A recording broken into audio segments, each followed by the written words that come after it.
Hey guys, BBI here. I want to stop and say thanks for tuning in and checking out whatever the video is about that's about ready to come up next. If you could take a minute and hit subscribe, I'd greatly appreciate it. And if you enjoy what you've seen here, make sure to hit the like button. We'd greatly appreciate your support. Anyhow, guys, all that aside, let's get on with the show.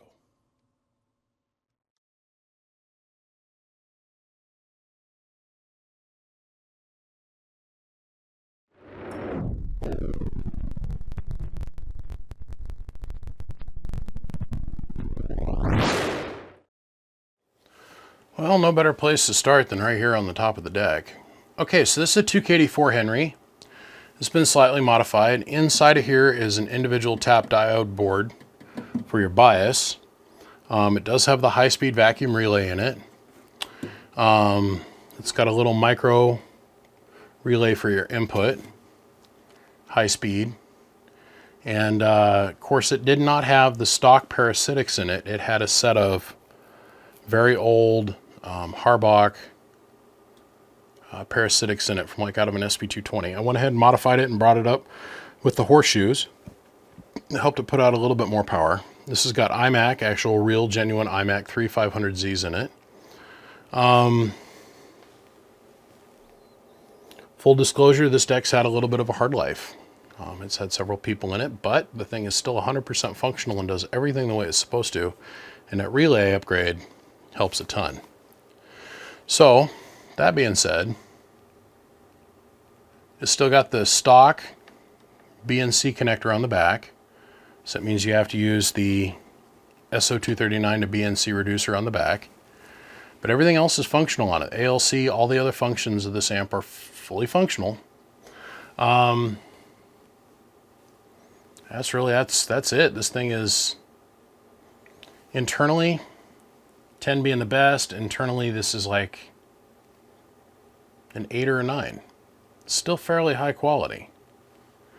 I mean, if I was really going to go through it, we'd probably replace all of this with RG400, and then we'd replace all the input stuff with also RG400 Coax. But in just an attempt to try and keep this thing somewhat stock and not having to cram my hands down into a tiny little space that they were never designed to go into because, well, let's face it, I'm a mongoloided ape. We're going to leave this just the way it is because it works perfectly. Okay, let's go around to the front side.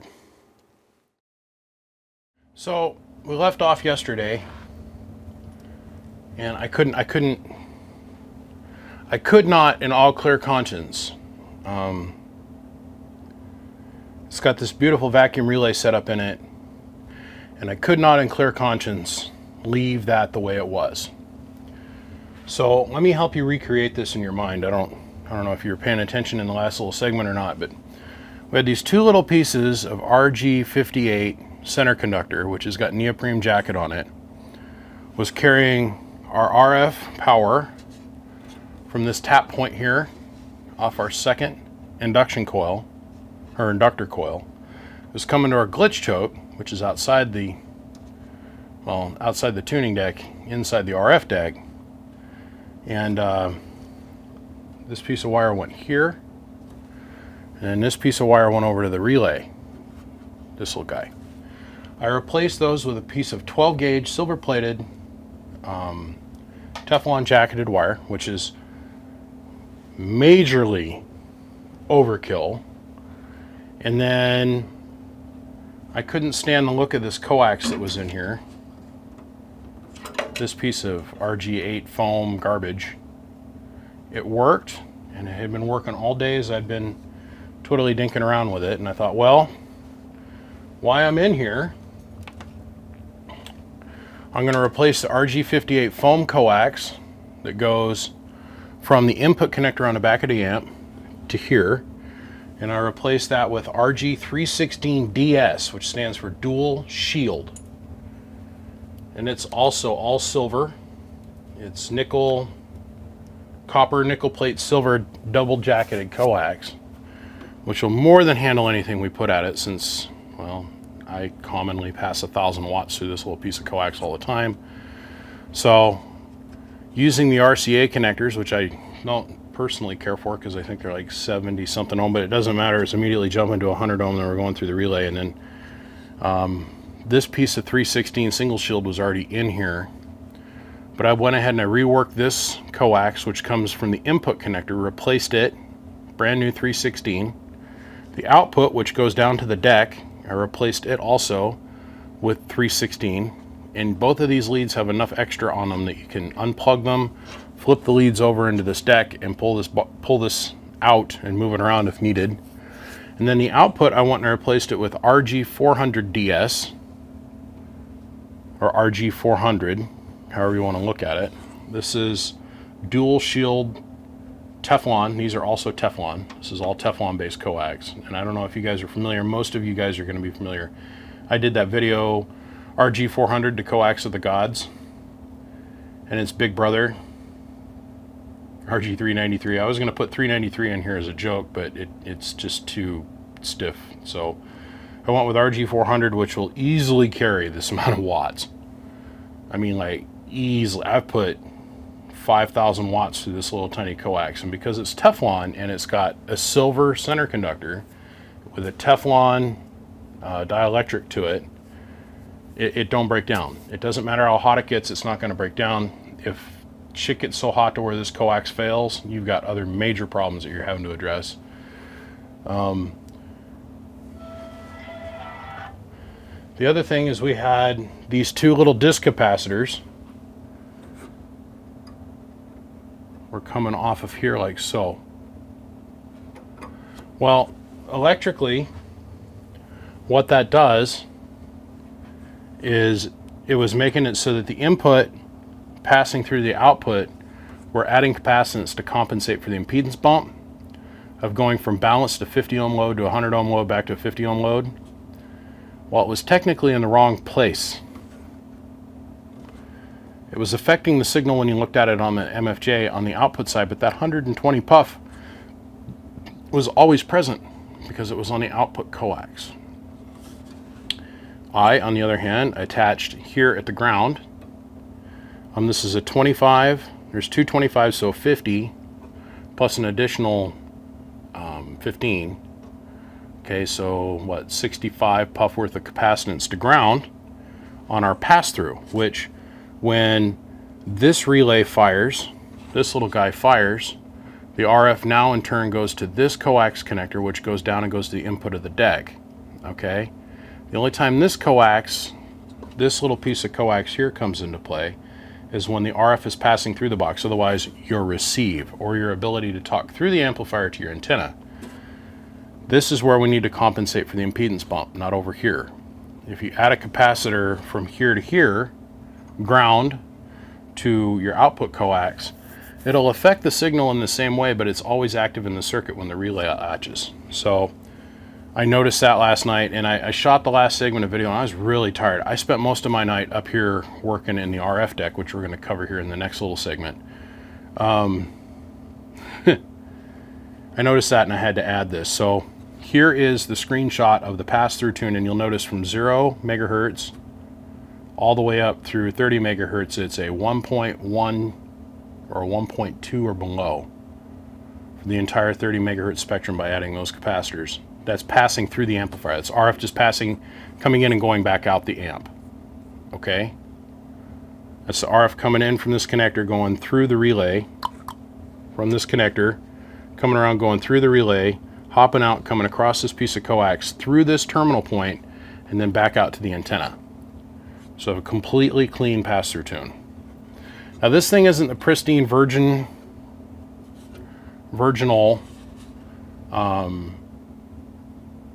Henry.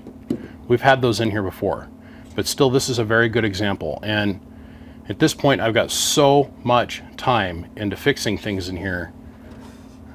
I kind of want to keep it for myself because it's like, I really kind of like the diode board and some of the other circuitry that's in here, but I am in the business of selling things. So, all right, let's go talk about the problems that we were having up here in the RF deck. So this is the RF deck. This is where I spent most of my time last night. Wide. Be careful, the light's balanced up against the handle for the camera and it might zoom if I bump into anything. This is the RF deck. This is where I spent most of my time yesterday. This amplifier, when it came in here, worked beautifully all the way on to 80, 75, and on 40. But as soon as I'd go to 20, it would not load. 15 and 10, it wouldn't do anything. And I was getting a little frustrated with it last night. I was like, I don't understand what's going on. I don't understand what's going on. I spent probably 4 hours up in here last night to figure this out. The fix is already here. It's directly in front of your face, and it was impossible for me to find. How this works is there's a band switch that's here in the front. You can't see at this angle, but there's a band switch here. So when you're working the lower bands, I taught myself this, I learned this. I ended up calling the guy that owned the thing before me. I said, hey man, there's no protection circuit in here that I need to know about. No, grid current overload, bias, pull-out protection or anything. Some guys get really carried away with that to try and protect the tubes. Not necessary whatsoever. The tube is incredibly forgiving. Anyhow, he affirmed to me that no, there was not. And so I was manually back here, I was manually measuring my center tap, and my bias was staying present and on. So it's like, okay. Now I knew that the RF was being produced because the tubes were flaring. So I put 10, 15 watts in it, and the thing would start to load, and then it'd just drop off. I'm like, what the shit? So it took a little bit of time. Now, if you look kind of down in here, you might see a little bit of a black mark on this plate. This plate here that had a little smudge mark. And I was looking at the band switch, and I noticed that 20, 15, and 10, those three positions, the tabs on the band switch looked like they'd been warm. So I'm like, okay, so this has been a long pre-existing issue. Okay. Well, it took a little while for me to mentally figure out, after spending a lot of time with a flashlight down here and looking at the band switch, there are two tuners on the load and the tune. So this is the tune, this is the load. This is what tunes to the tube, this is what tunes to the antenna, and the coil in between is for frequency. Okay, so I've got kind of a lazy man's RF sniffer unit where I took a 30 UA meter movement and attached a ground to it, and then some high voltage lead, and then an insulating resistant shunt, and a couple other things. And I was able to probe that I had RF making it to this tuner, the bottom tuner, down here below. This is the top tuner, believe it or not. This bottom tuner, I had RF going to it in the 80, 75, and 20 position. But when I click it up and I go to the higher settings for 20, 15, and 10, I wasn't having any RF movement. So it was stopping in the tank coil. Hence the reason the band switch was getting so hot. And I'm like, wow, there's got to be something else going on. And I'm looking at it and I'm touching everything and I'm feeling everything. Everything's tight. Well, what the shit, right? So I finally turned off all the fans, and I pulled me a Prime Minister. My buddy Prime has taught me more than the next 10 people combined, but I listen when I get told stories. I'm going to tell you the story. The story he told me was about a box that he was working on at one time, and he could not get it to stay isolated. He would start to bring the high voltage up and it would go, and that was it, it'd blow the fuse.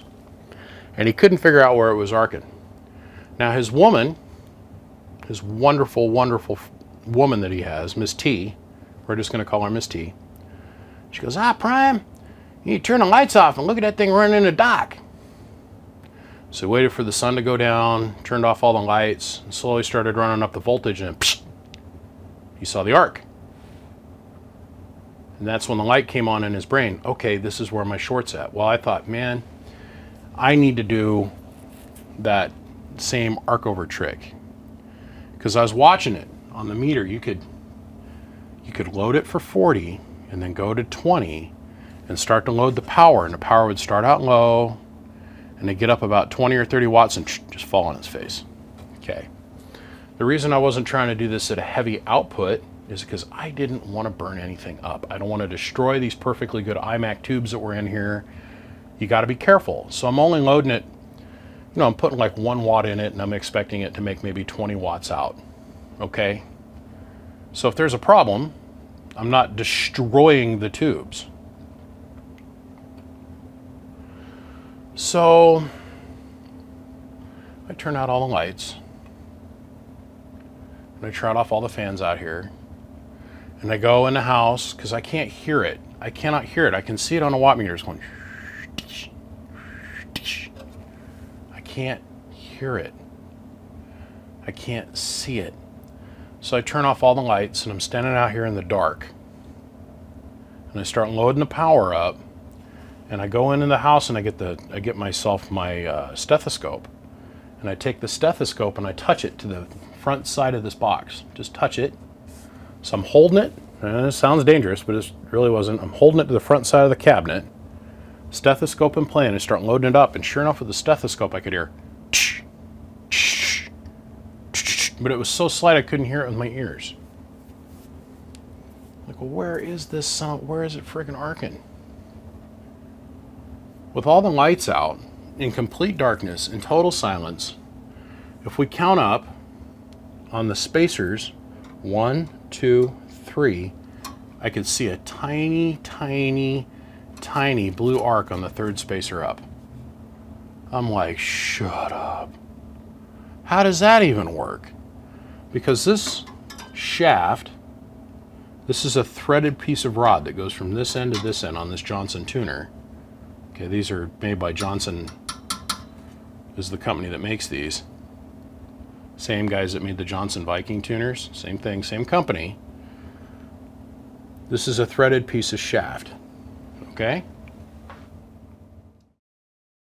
I'm gonna bring this other tuner into play because it's a little bit smaller. See, look, E.F. Johnson Company.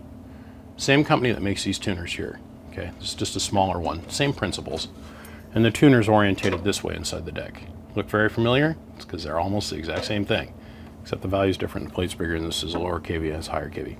Okay, so I'm like, man, how does that, why is it arcing up here on the 3rd spacer? Now this has just got a cut journal. So you put the fins through here, and then the pressure holds it together. These are actual individual spacers, okay, and they're around a threaded rod. So I reach up in here with a pair of hemostats, and I grab onto the front end of this, and I get the first nut to back off. Then I get the second nut to back off. Well, then I come around here to the back end, and I take this nut off. And this is after I've cleaned it. Here's the nut after I've cleaned it. The one side of the nut that was making contact with this silver-plated piece of copper was jet black.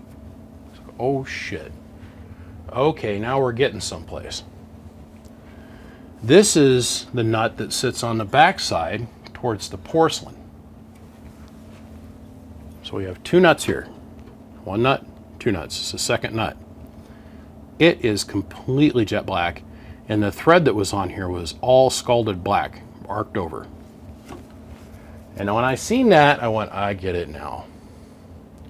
How this works is when you switch to the 20 meter position, okay, so there's 80, 75, and 40, you're running on the lower set of tuners. The lower set of tuners. So there's a strap that comes around, and it latches up on the front side of this tuner, okay? There's another strap that comes off the band switch, and it latches to the front side of this tuner. When you go up in frequency, go to 20, 15, and 10, that's when it brings in the combination of this tuner, this tuner, this tuner, and this tuner. Well, I knew my problem was here because no matter what I was doing, I kept running out of capacitance. It would start to react on 20 and 15, it wouldn't do anything on 10. It would start to react on 20 and 15, less on 15, more on 20 meters. When the tuner was completely interlaced, I'm like, there's not enough capacitance. There's not enough capacitance. It took a few minutes, like an hour, for my brain to put the whole piece of the puzzle together, okay? I've never encountered this problem with an air variable before. So it's something that I need to look for in the future. Lesson learned. But I worked my way through the problem. So I'm on the phone with the guy that used to own this, and I'm like, dude, this is all I do. I mean, literally, this is what I do. I get up every morning, I come out here and I work on stuff like this, big giant headaches. They usually only wind up here when nobody else can figure them out. It's just, I'm not saying that I'm the expert or anything. It's just the way it, a lot of these projects, that's the way it seems to be on my side of the street. I don't know. I don't know. But I'm well, how do I fix this? So I took white duct tape and I stuck it down between this piece of glass, the edge of the fins, and I cupped it all the way around the bottom side of the tuner. Now you can see over here how there's spacers. Same thing, I took the tape and I went over the edge of these because I knew as soon as I moved this rod, okay, please note there's secondary nuts and bolts that are holding this together. That's not the case with this tuner or this tuner. Each one of these spacers backs right up to the porcelain. So there's 2 jam nuts at the top. I released those and slid the rod back. And when I slid the rod back, the whole rod was just burned, scorched, I mean just hashed out. Just burnt to shit.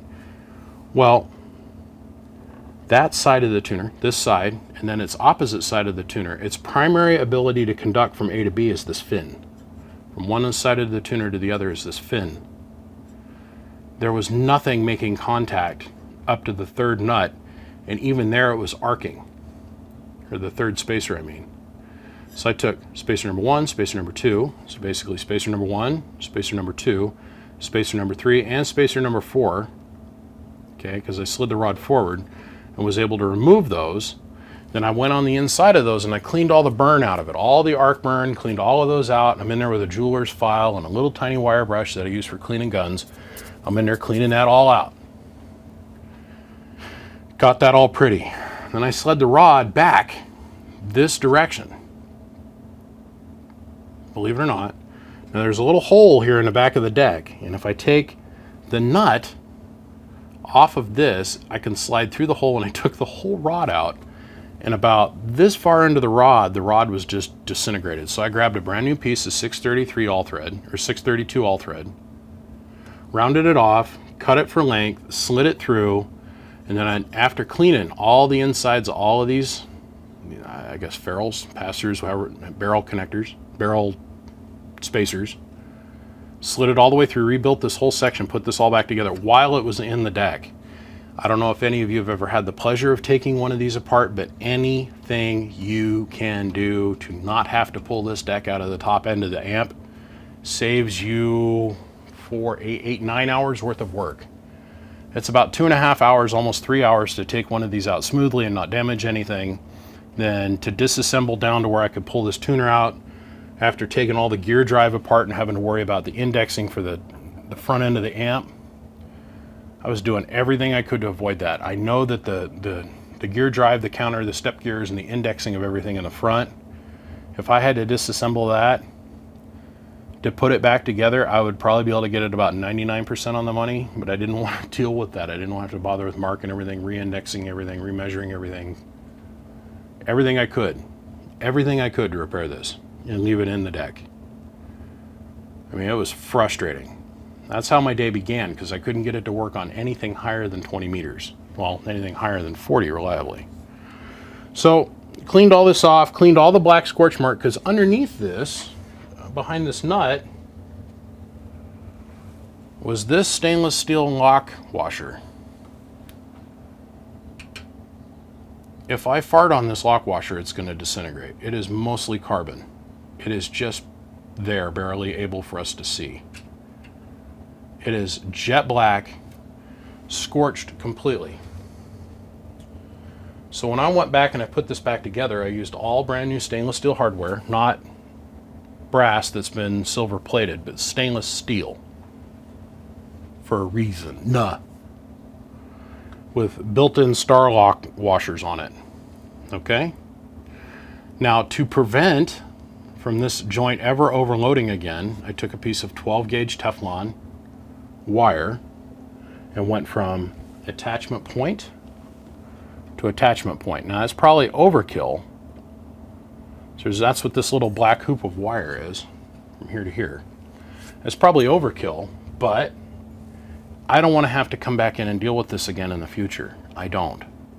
So in reaction to that, now that I've got it running, because I got all this put back together, it's now got enough capacitance to load the circuit properly.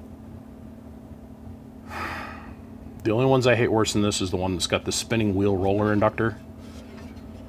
They've got one that's got a wheel that sits on the inside of this, and you actually tune your inductor, and that wheel sometimes won't make perfect contact with the inner, and it works on the inner side, the inner edge of this tank. It's a pain in the ass. I've had to take those a couple, I think it's the Henry 2kd-3, 4k, whatever it is. I got a video where I had to completely disassemble the deck, had to take this out, and the guy ran it, and he burned and melted the entire assembly, and how the nightmare I went through of trying, because the parts are unobtainium, of having the handcraft, the replacement copper and brass pieces that make that roller inductor work. I think I spent 3 days just getting the roller inductor to where it made nice, smooth, linear contact, having to rebuild there's spring bars that sit on the end of the roller inductor wheel that travel with the wheel that make it have constant up pressure to make contact with the tank.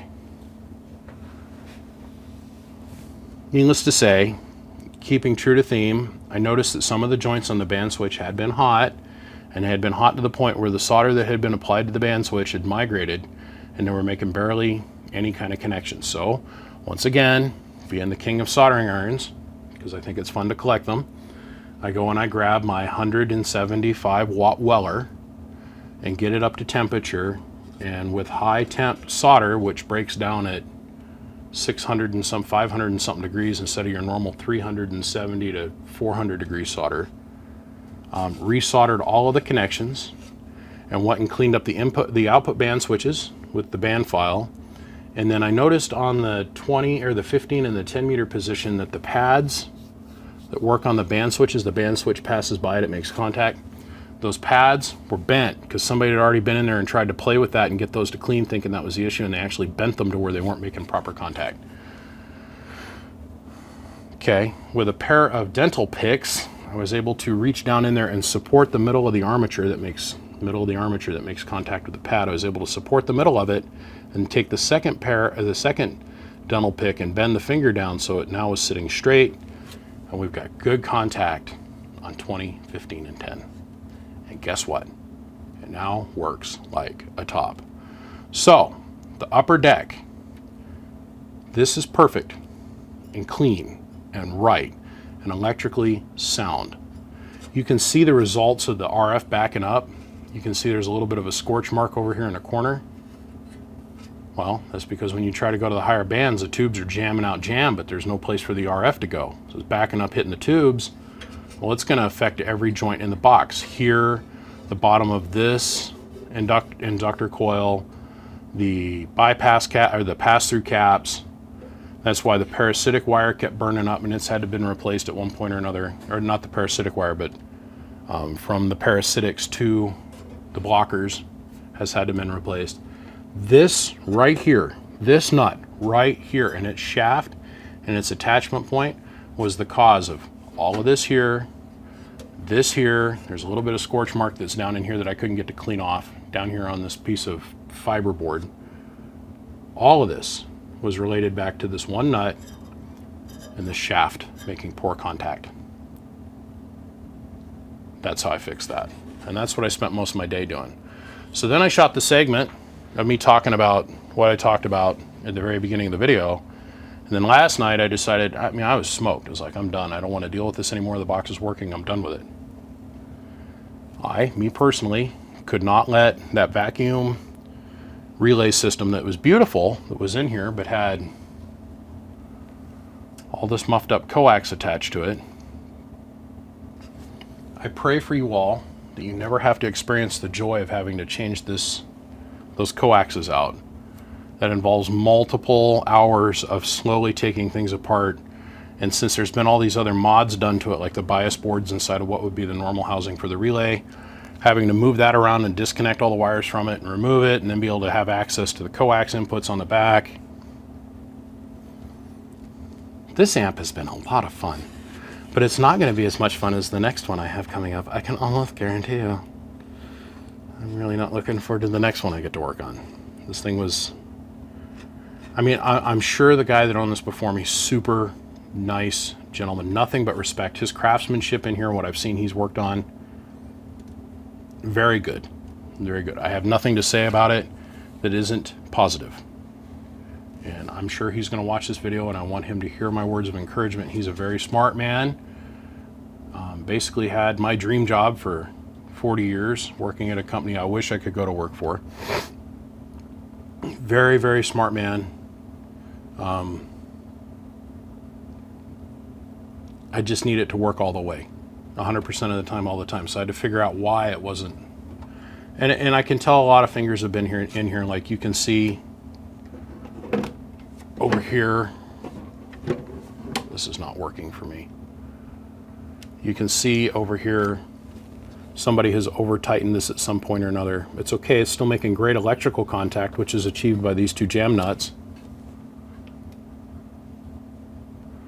Which are achieved by these two jam nuts. So we're fine, this is electrically okay. I did check our bypass, or our blocker caps. I pulled them out, high pot tested these. They're good to go.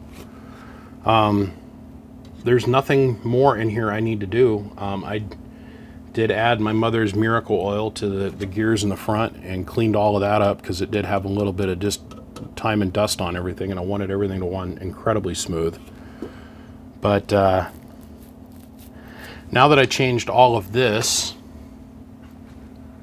back here, I know that because of the capacitance that was added here, I need to go through and I need to realign each one of the input tunes for the bands because it's all tied together. So I'm going to have to spend a little bit of time here in a few minutes working on the 80 through 10 meter input tuners that are back here in the back cabinet. But rest assured, this thing is good to go. Absolutely good to go.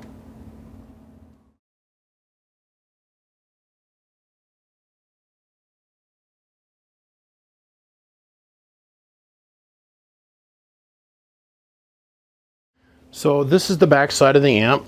I just wanted to come in here and look at things before I gave it my seal of approval.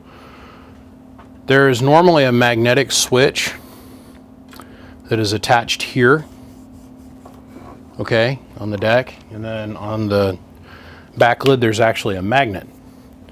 So when you close the case, it pulls this switch shut, that isn't here, pulls the switch shut, and apparently that has had a fault with it. And so I wanted to give you a good example of the guy that worked on this before. This is an eloquent, very beautiful, simple solution, a mechanical switch instead of a magnetic driven switch. As we look in here, the things that you're looking at are the cleanliness of the blower, okay? This tells you everything. The gold anodization of the Henrys is great, but it covers a lot of the problems that it has a tendency to mask issues like, was it used in a smoking environment? The orange tinge that would normally migrate itself to what we consider to be a white kind of texture, the oxidization on aluminum, which is normally white, turns stained orange. Well, the anodization of the deck, which is what's the easiest thing to get to, covers most of that. So this thing is spotlessly clean, like it's new.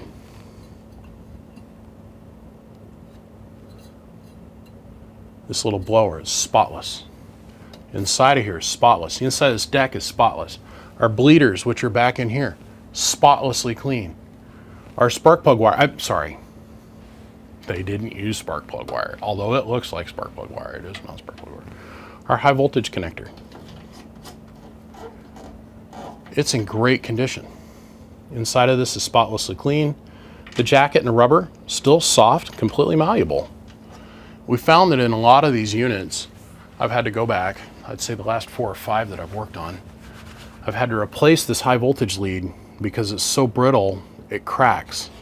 This is a rubber-based high voltage wire. That's the reason I call it spark plug wire, because it's not technically silicone. And I come in here and I replace it with that nice soft silicone wire. I don't need to do that here. This is all in really good shape. Our metering circuit, which apparently has been rebuilt here, great shape, good work, good job to Mr. G. Looks good. It really looks good. We come down here into the lower portion of the deck. We tilt our light down, so we're going to go into shadow. Unlock our tripod. We come down in here into the lower portion of the deck, and this is where you would adjust for 110 and 220. It's going to be where you apply these jumpers, and then you're going to take this jumper out and you move a wire, and then it'll allow it to run on 110. All of this is in immaculate condition. In here, this is your contactors. In here is mercury. So these are mercury activated contactors. Some of them have an electrical field coil and actual mercury kickouts, which are kind of cool. Some of the bigger floor model Henrys have got mercury cutouts in them. Are really neat. You can actually adjust where they're going to trip on how much current by adjusting the actual vessel that holds the mercury up and down on the inside. It's really neat. It's our primary contactor lead. But we're looking at our rectifier bricks, which are here, which are in great condition, by the way. We're making sure that there's nothing half-assery going on, like all of these eyelets that go to our primary, or this is our secondary side, our primary here, secondary here, and then our filament secondaries. So don't get this twisted in your head. These are your primary inputs here. That this is one turn, this is another turn. These top two are a turn, and this is another top 2 turns. These 2 wires come around and they actually connect here, exactly where I just pointed for the 110 volt. Okay, so you're tying your input primary, they're getting tied together here, and then there's this MOV capacitor, MOV capacitor. It's going to help with some voltage ripple, just a little bit of it, and a little bit of suppression on that point. That's your primary inputs, these 2. This here is your filament. This here is your center tap for your filament. And then here in the back is where you've got your secondary. So technically, primary top four posts, just so you know. And then technically, it's on the secondary side because you're taking your voltage in, having it do work inside the transformer through a field of flux, and then your post is going to be here. This is your filament leads. This is your center tap. So this represents voltage 0 neutral, measured from here to here. If you read from here to here and here to here, it's going to be half. This is your center tap. This is where we control our bias. This is what goes around and goes up to the top portion of the deck. And then there's a stacked set of diodes. You got to remember, you have your anode, which is the high voltage top portion positive side, and then you have your cathode, the opposite side of the tube. The only way that you're ever going to be able to have access to control the tube in a 3 configuration, like a 3CX or 3-500, 3-400, the only way you're ever going to have access to controlling your cathode side of the circuit is through the center tap of your filament. So this is where that starts. So your bias circuit is attached here, and how much voltage is controlled back to ground for the center tap is how we control how the cathode is able to be controlled for cutoff or for rectification. So this is your throttle point, 0. It's a neutral balance point, which is kind of cool because you can actually, the guys that run mobile boxes, you can apply bias even with a 12 volt filament. Okay, just by having this center tap. So you can do what they call 0 neutralization. Sorry, I'm getting off topic. Back on topic. The inside of this deck looks great. Spiral wrap lead. He's put a little bit of electrical tape here to help have rub guard on these sharp angles. Everything's great. Everything's been I can tell this isn't stock and this isn't stock as well. Now, when I went to pick this up, I'm standing in the guy's basement and I look over and he has a whole shelf. I'm not kidding you. A whole shelf of wire or cloth tie. I'm like, oh man, he goes, well, yeah, I worked in so and so and so and so and doing it so and so. And I'm like, I personally, this is the thing of beauty. And this guy is at a mastery level. This is the kind of thing that I look at. See, it's tied all the way up to here. I'm sure if we peeled off this tape, which he just put in here for rub guard, it's tied. This is all tied. This is all factory. I can tell because it's a different kind of tie. Needless to say, there's a reason that these two fingers are so rough. It's for me tying. I'd rather tie this than anything. If you need to undo this whole mess, you just either untie or cut this knot, and you can jiggle the whole thing, and then you move your wires around wherever you need them, re-pull this tight and retie it, and it's locked down again. Way better than clip, clip, clip, clip, clip, and zip ties. But for aircraft and most electronics, aerospace industry, shit is normally tied. But the inside of this is in immaculate condition, in minty mint. The downside, and this is what I get to spend a good hunk of the rest of my afternoon working on, is the plate for the back goes over this, and then you have this slides down, shink, and sits right about here. This is what I get to repair now. I don't know what happened here, but we can't have this open, and it's pretty bent up. Well, I've demonstrated multiple times before. I know how to fix this. It's just an incredibly time-consuming process, but that is what I get to do next. Okay, so how this actually works, make sure I got audio, I do. How this actually works is that this is stab pinned, this little corner bracket. This is one continuous piece of aluminum. Now it's very soft, we've got to be very delicate with it, but we are going to set this aside.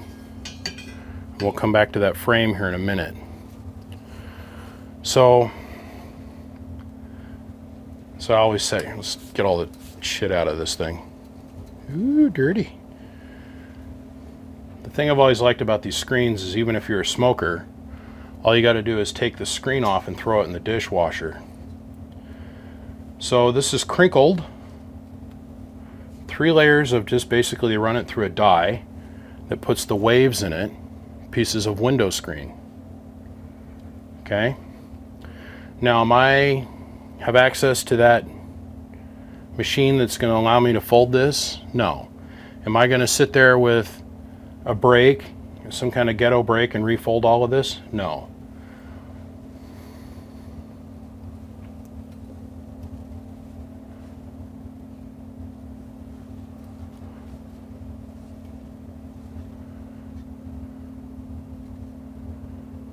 It's a very possible good solution right there.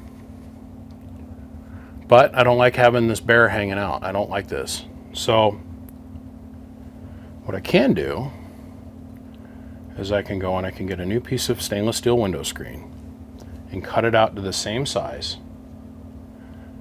lay this down, and then put a 3rd layer for protection over the top of this, and it'll work just the same, still be completely machine washable. It'll fit inside of our frame, our screen frame. Now what I will do is I got to straighten this whole mess out and make it so it'll receive this again. Now our other option would be to take and use 2 pieces of flat screen, flat window screen, stainless steel screen, and then use like Scotch-Brite pad. or use the regular batting material that is in a normal air filter. But I want to keep this as close to stock as I can. Even if I take 4 pieces of window screen and lay them on top of each other, I'll have generally the same amount of thickness. I could put 2 pieces of window screen laying flat on the back side of this and then another 2 on the front side and have roughly the same corrugated distantial height for the filter and achieve this roughly the same amount of air restriction. I just like it because it's a machine washable filter. Like, you can put it in your dishwasher and wash it.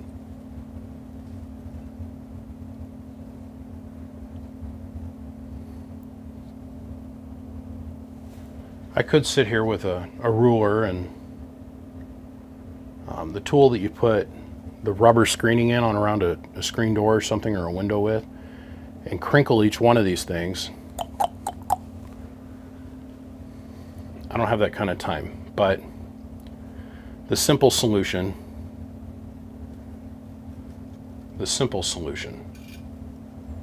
would be rotate and then rotate again, or rotate again. But I don't like having this hanging out in the open. So I'm going to replace one of these screens. We'll put this to the inside. So I'll put a piece of window screen over this, and another piece of window screen over this, and it'll be just like new. No more hole. So I was thinking how long it would take to recreate this. If I put down my oh shoot, it's that plastic thick mat that I've got. It's got all the measurements on it and shit. I can't think of it. My construction mat, and then laid out a piece of all thread and then ran over that with a wheel to recreate this die. How long that would take? Hours. And really all this is doing is creating thickness. So big giant hole, looks nasty, got brown spots in it, versus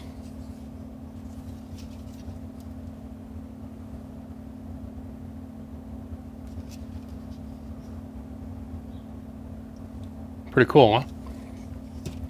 So this is the exact thickness. We go 1, 2, that's the same thickness as standard stainless steel window screen, right? So I just went over to Ace, picked up a roll of stainless steel window screen, cut it for width, folded it in half, took another piece, cut it for width, folded it in half. So now we have the proper thickness, we have the right number of string count, and then I took the one that there's still a hole in one of these ends, I can't tell which end, maybe that end, where they'd run it through the die. For the thickness, I used the stock inner piece of screen. So then straightened the frame all out, took all the whoop-de-woos out of this end of it, got rid of all of this here, restaked the corner of the frame. So now this is ready to go back together. So, stick to every goddamn thing screen. All right, now that that's fixed appropriately and correct, as close as I'm going to put the energy into it for. I mean, I could have sat here and meticulously. It's not going to change the functionality of this at all.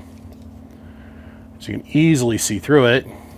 This is just here to grab the large particulates of dust and try and keep the electronics clean on the inside. So throw this back in the back. Let's put the back on the amplifier. Okay, so this is a little modification. I used to own one of these, and I ran it every day as a driver. I kicked this with a little 2292 pill, and that other unit I used to have would be sitting there running, and as the blower is running, rattle, rattle, rattle. This thing would rattle like crazy. Now at the time I didn't have the technology of crush nuts, so I took the whole back off, and to remove the screen, you had to take the whole back off. See, it's still open and close this, no problem. And I created this little bracket, which is nothing more than a piece of little angled aluminum. And I was able to dig around. I found the exact same screw, washer, and lock washer. It's on the rest of the old amplifier here. And on that one, I didn't have the crush nut technology, which I don't have that amplifier anymore. I sold it. And it's held in there with a nut, a standard nut. Make sure we're even. Where with crush nut technology, we've now got that bracket to hold that in place. That way this can never come open. And this is set up in such a way that if you take the bracket off, even though there's not a bracket on their stock, you can get in, lift this up just far enough, in theory, to get in there and change this thing from 110 to 220.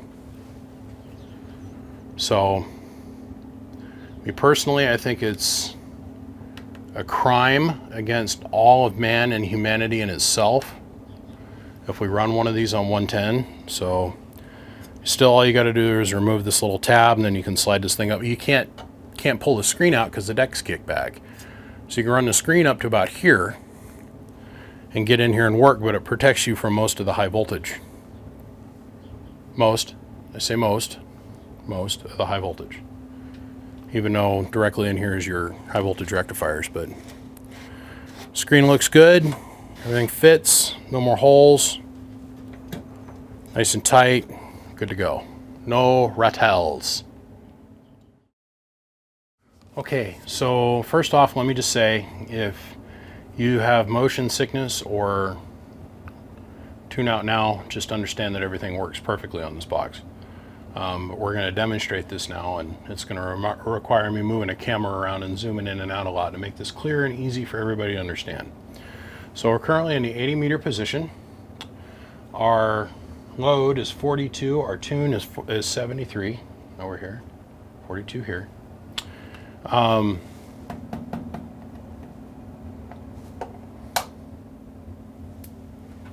This has moved since yesterday.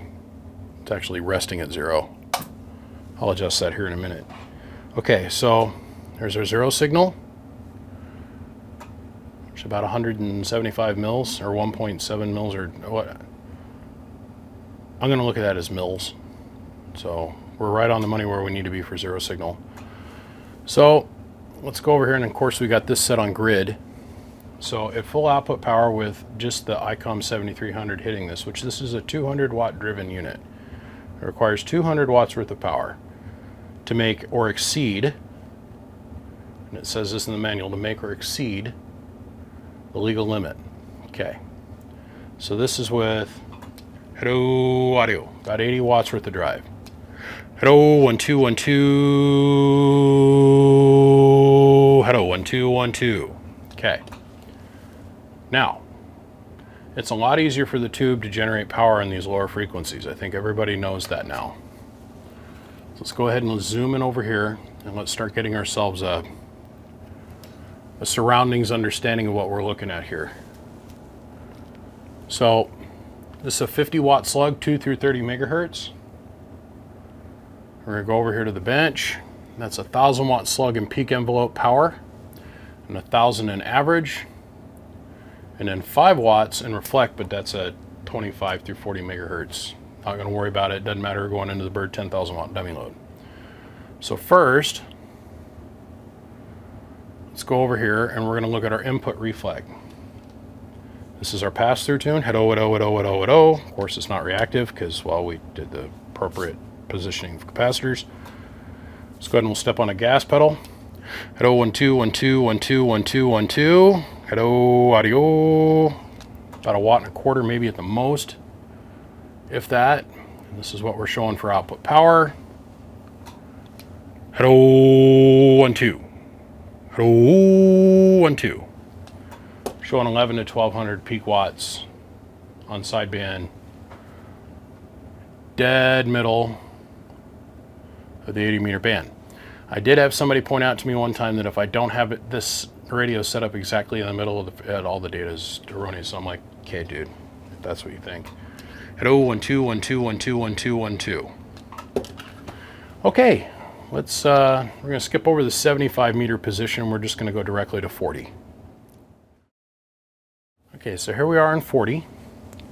This is set at about 111, so the red dot is directly between the 110 and the next hash mark, which would be like 102, so 111. Directly on 100 here. This is with 80 watts of drive. Hello, 1, 2, 1, 2, 1, 2, 1, 2, 1, 2. Everything happy, happy, happy. So, we'll zoom in on our 43. Let's show our input tune. Hello, 1, 2, 1, 2, 1, 2, 1, 2.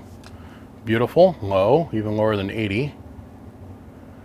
Let's go over here and show our peak power. Hello, 1, 2, 1, 2, 1,000 watts. Let's go up here and we're going to show our radio in function. Now with the vacuum relay, means high speed switching. Hello, 1, 2, 1, 2, 1, 2, 1, 2. Hello, 1, 2, 1, 2, 1, 2. Everything's happy. Okay, let's move on to 20. The bane of my existence, 20 through 10. Okay, so now we're in the 20 meter position. This is set at about 154. So 2 hash marks up from the 5150 on the red dot. This is set at exactly 40. This is with 80 watts of drive. Hello, 1, 2, 1, 2, 1, 2, 1, 2, 1, 2, 1, 2. Okay. Still not driving it very hard. Let's go look at our input tune. Hello, 1, 2, 1, 2, 1, 2, 1, 2, 1, 2, 1, 2. Hello, hello, hello, hello. Nice and low. Let's go over here. Let's take a quick look at our peak envelope power. Remember, this is where we're going to start falling off on the bell curve, by the way. It's much easier for the amp to build power in the lower HF frequencies. Everybody knows that. So it's going to be a little bit more sensitive. So we're going to see about maybe 7,500 watts drop off the top. We're just going to, if you sit there and you plot it, 80, it's going to put out the most. And then as we start to go up in frequency, we're going to start to lose response. Just a little bit. But once again, this is a 200 watt drive unit. Hello. Hello.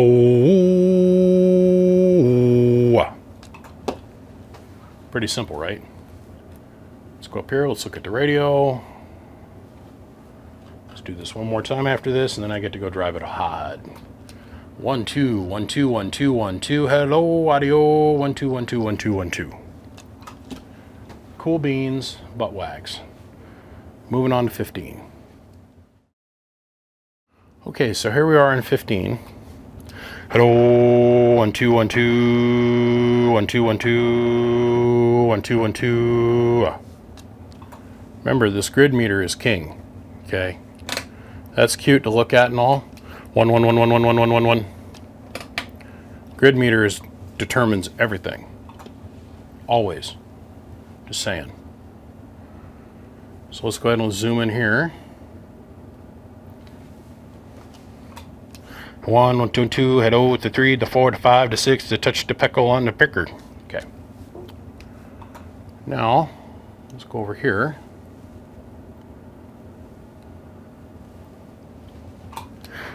Hello. Hello, audio.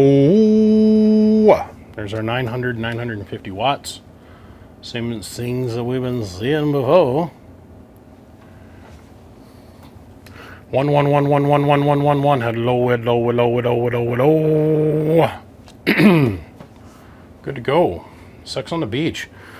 Okay, let's go play with the 10 meter position, but this is where we're going to drive it a little bit harder. We're just going to put a scooch more, little twist titties, come schedule a little bit more drive into it. Wink, wink, nod, nod. Okay, just for the record, 15 is 159 and 100. So now, yeah, that's for the 15 meter position. Just for the record, I forgot to mention that in a previous segmento.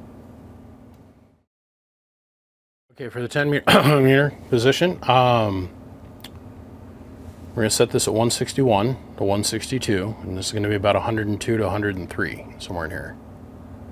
So we're going to put roughly 200 watts worth of drive in it, no more, no less. And let's see what we get. That's driving me nuts. Hold on a second. That's goddamn flat blade. You son of a bitch. Moving son. God damn it.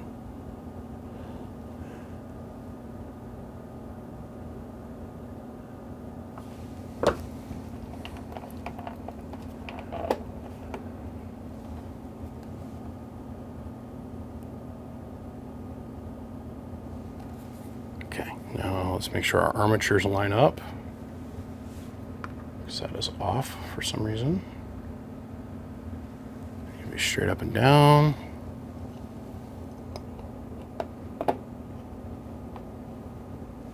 Okay.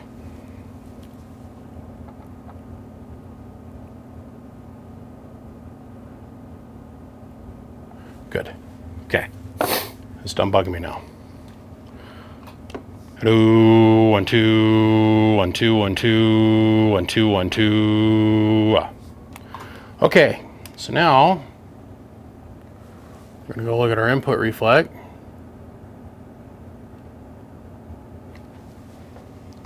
One two one two one two one two one two one two one two one two one two 1 2. Hello. Stupid low. Now let's go over here. Let's take that back down to 1x. Let me show you how much drive we're putting into it. Hello, 1 2 1 2 1 2. Hello, hello, hello. 200 watts. Hello, goodbye. Of course, we knew that was going to happen. Here's a 2,000 watt scale again. Hello, goodbye. So over 2,000 watts. Hello. 1 2. Hello. Okay, so 200 watts of drive. Let's make it 2,000 watts. Exactly what it should. To the button on the button. Now, because the input section of this box or amp is so overbuilt, we're going to turn our drive up a little bit, and I bet you we end up somewhere about 2,600 watts. What you think? Okay, disclaimer, don't ever do this at home. If you're planning on purchasing this amp and doing this a lot, don't. Go buy something else. This is not that. Okay, I'm gonna drive this thing to its hilt. Now they all vary somewhere between 2,500 and about 3,100 watts, and that all has to do with the variances in the way the construction of the amp is built. The best one I ever had was a 2kd something or other desktop that had two 3500Zs in it, and its plate transformer is a little hot. It was resting at like 3,500 volts instead of, you know, the 3,000, 3,100. They all vary a little bit. But that particular amp, you put 300 watts in it and you get like 3,200 watts out of it, and it's because of that extra plate voltage. Okay? So go into that wide open, understand that's where we're at. Now, doing this is actually damaging to the tubes. Make it very clear. The grid meter is laid over in a corner, which is bad. It'll do it for a while because the tube is so forgiving, but it won't maintain it forever. So we're going to hit this with about 325 watts of power. We're going to see what we get out of it for output. Hello. Hello.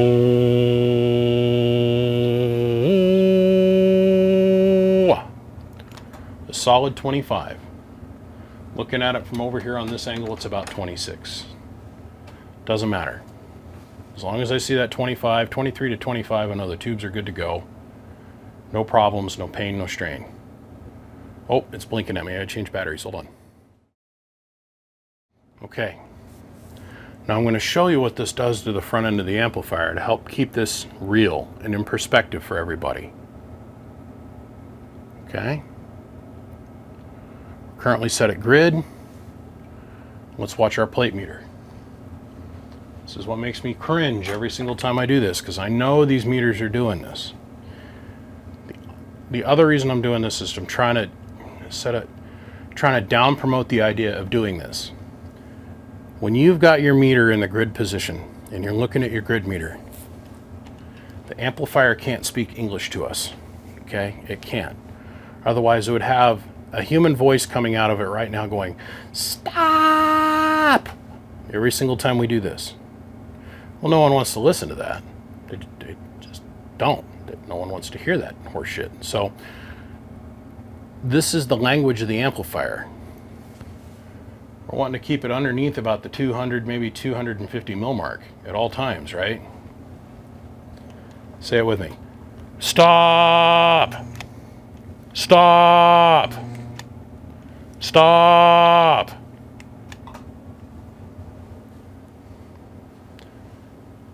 This meter is king. This is king.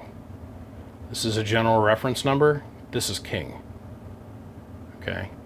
You overload your grids, it's going to do some wild stuff to your output. Your audio is going to get all muffed up. Okay? It's just going to get muffed up. That's all there is to it. So you're going to start sounding pinched and overloaded. Okay? This and this and this are all tied together. Now watch what happens to our plate voltage. Hello. Hello. So it's not all the way down. Power supply is stiff. But the opposite end of the tube, your grid is screaming at you saying, stop, you're going to damage the tube. Stop, you're going to damage the tube. Guys don't care, they're just wattmongers. Now with this being a forced air-cooled deck,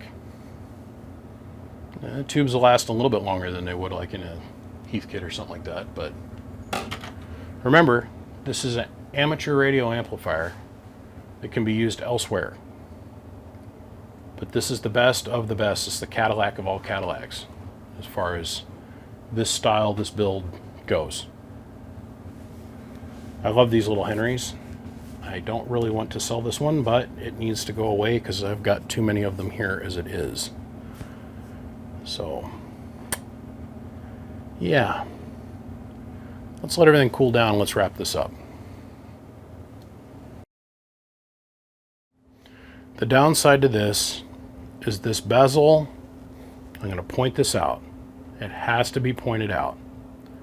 There's a couple little scuff marks on the face, but the bezel itself, looking straight on this, looks pretty. But on the inside of the bezel here, and up into here, and here up into here, is faded, along with the edge of the bezel here and down each side is faded. This thing spent some time where the sun was hitting it. Okay?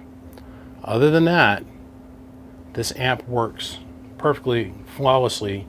Everything in it is straight, beyond a shadow of a doubt. So, going into this eyes wide open now, I could take off, get out my Bristol keys, which is a special kind of Allen wrench. 5 lugs on it, it's really weird. Get out my Bristol keys, take off all the knobs. Then disconnect all the meters and remove the meters. Then take 1, 2, 3, 4, 5, 6, 7, 8, 9, 10, 11, 12, 13, 14 screws out of this thing. Take the faceplate, lay it down. Disconnect the backing plate from the actual faceplate itself, set it aside. And then I could probably get out a can of rattle paint and repaint this bezel and make it look all pretty. And be like, oh look, it's beautiful, it's in mint condition. Absolutely not worth it. That, and I don't want to go and lie to anybody. I want to be clear and transparent about stuff. There's like a little scuff here. There's another one here. It is what it is. At the end of the day, it's still a Henry 2kd-4. So, the lid on this is clean. The deck inside of it, the armor that goes inside of it's clean. There's no extra holes in it. There's no extra funky little modifications for anything. It's clean. So, on a scale of 1 to 10, 10 being absolutely pristine, rolled out of the factory, brand new, beautiful, that amp would be worth about $2,500. Okay? I went back and I looked. I sold my personal 2kd-4. Sold it 2 years ago, I think, and I sold it for $2,350. Well, the inside of that was pretty minty, and it had a couple little scuffs on the face. So, with the vacuum relays in it, that's a plus. But we've thoroughly covered the things that have been modified and changed on the inside of this amplifier. I feel very well documented. It comes with a giant stack of paperwork and documentation. It was provided to me by the gentleman that did all the other mods to it. It's going to come with it, along with an actual printed user's manual, which is not rare because they're a PDF and you can print them yourself, but it's got all the original paperwork with it.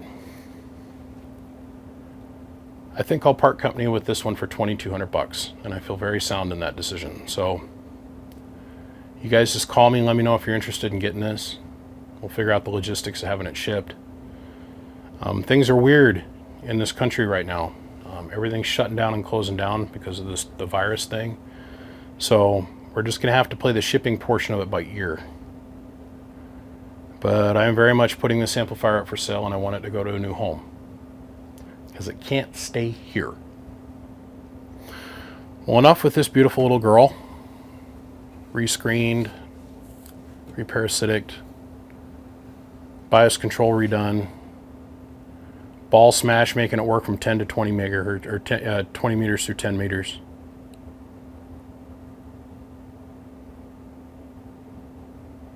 Yeah. You're gonna have to go to a new home.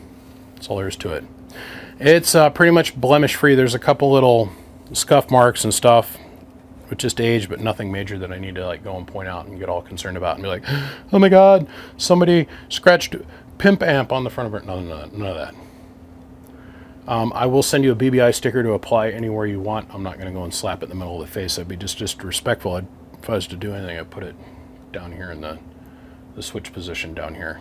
Actually, you know what? I'm going to do that because I have the option to do that.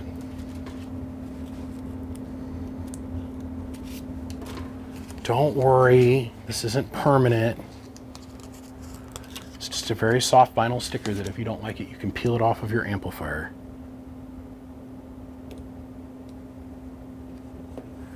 And as always, you know, behind this door, there's a little hidden door that's here.